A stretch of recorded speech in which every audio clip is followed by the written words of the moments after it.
میں رسول اللہ صلی اللہ علیہ وسلم نے فرمایا جس نے 1000 آیتوں کا قیام کیا اس کے مقدر میں ایسا خزانہ لکھ دیا جاتا ہے، ادھر قیام ختم ہوا ادھر لکھ دیا گیا، جس کی قدر و قیمت دنیا کے سارے خزانے مل کے بھی ادا نہیں کر سکتے۔ بتائیے ایک بندے کے جنت میں گھر موجود ہیں، جنت میں درخت موجود ہیں، جنت میں پودے موجود ہیں، جنت میں دروازے موجود ہیں، خزانے موجود ہیں، کیا اس کو جہنم میں ڈال دیا جائے گا؟ اللہ رب العزت اکرام کریں گے۔ آپ کوشش تو کریں، آپ محنت تو کریں، اور 1000 آیتوں کا قیام حقیقت میں کوئی مشکل نہیں۔ جو حافظ نہیں ہے ان کے لیے اللہ رب العزت کی طرف سے بھی آسانی ہے، اور صحابہ سے اور حضرت عائشہ کے غلام سے یہ بات ملتی ہے کہ وہ قرآن پاک پکڑ کر، مصحف پکڑ کر، ایک بندہ حافظ نہیں ہے اس کا قیام کا دل ہے، وہ کیا کرے؟ وہ قرآن پاک کھول کے پڑھ سکتا ہے، قیام کے اندر قرآن پاک سے پڑھ لے، اور 1000 آیتیں صرف 29واں 30واں پارہ، صرف 29واں 30واں پارہ، جو جن کا ناظرہ اچھا ہو وہ اگر بار بار پڑھیں، جب منہ پہ یہ چڑھ جاتی ہے اللہ کے فضل سے اس میں ایسی برکت ہوتی ہے، 30 منٹ کے اندر یہ 2 پارے پڑھ سکتے ہیں۔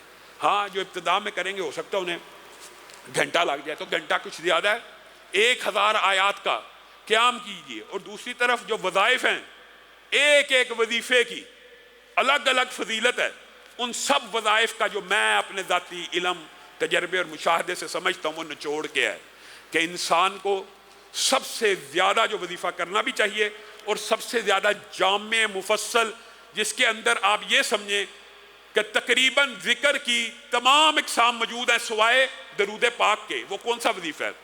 سبحان اللہ والحمد للہ ولا الہ الا اللہ واللہ اکبر ولا حول ولا قوت الا باللہ۔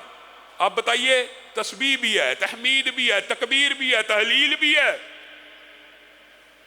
سبحان اللہ یاد کریں، سبحان اللہ والحمد للہ ولا الہ الا اللہ واللہ اکبر ولا حول ولا قوت الا باللہ۔ یہ 5 چیزیں پیش کر کے اللہ رب العزت کی بارگاہ میں کرنا کیا ہے؟ ایک بدو نے 4 چیزوں کا رسول اللہ نے جب اس کو بتلایا تھا، یہ تو میں ایک چیز اس میں ایڈ کر رہا ہوں جو دیگر حدیثوں سے ثابت ہے، لا حول ولا قوت الا باللہ، جنت کا دروازہ ہے، جنت کا پودا ہے، جنت کا درخت ہے، جنت کا خزانہ ہے، یہ ساری حدیثیں صحیح ہیں، لا حول ولا قوت الا باللہ۔ اس میں ایڈ کر دیں، پھر آخر میں کرنا کیا ہے؟ پھر آخر میں کہنا اللہم اغفر لی، اللہم ارحمنی، اللہم ارزقنی۔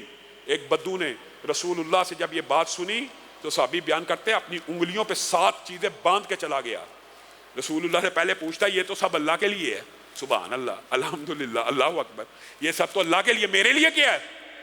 تو رسول اللہ نے کہا تیرے لیے یہ 3 چیزیں، اللہم اغفر لی، اللہم ارحمنی، اللہم ارزقنی۔